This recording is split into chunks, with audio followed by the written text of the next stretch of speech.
La voie principale de Delma, notamment au niveau du carrefour de l'aéroport jusqu'à Delma 48, a été une fois de plus le théâtre de débordement par cette énième manifestation lancée par des organisations de la société civile. Dès le rassemblement des manifestants, des agents de la PNH ont lancé des bombes de gaz lacrymogène pour tenter de tuer le mouvement dans l'œuf.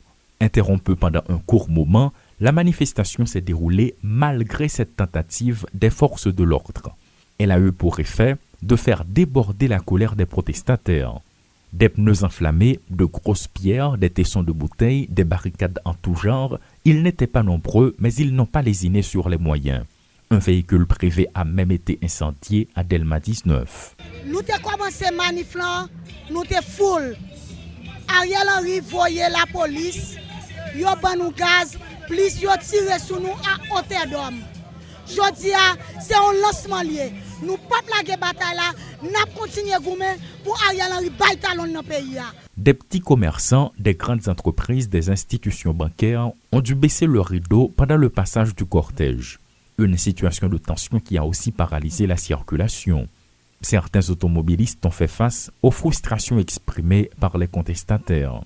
Insécurité, kidnapping, tout pareil ça, grand groupe population, tout pareil ça, c'est vérité, c'est pas détail.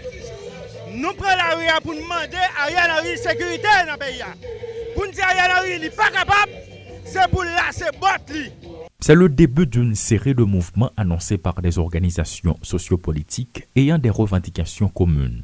Tous se sont ralliés au regroupement Haïti en Action pour prendre la rue.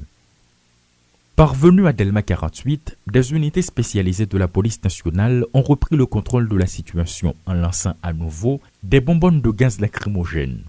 Indifféremment, manifestants, passants, simples habitants de la zone, tous ont ressenti les effets de ce produit nocif pour la santé.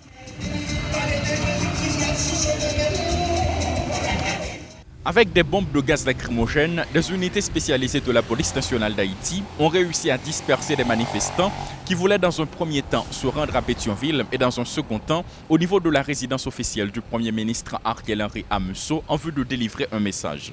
Un objectif qui n'a pas été atteint selon les constats et toujours dans le cadre de leurs propos, cette manifestation n'est que le début d'une toute série. Et les Lassin et Rodolphe Pierre-Louis pour Télémétropole.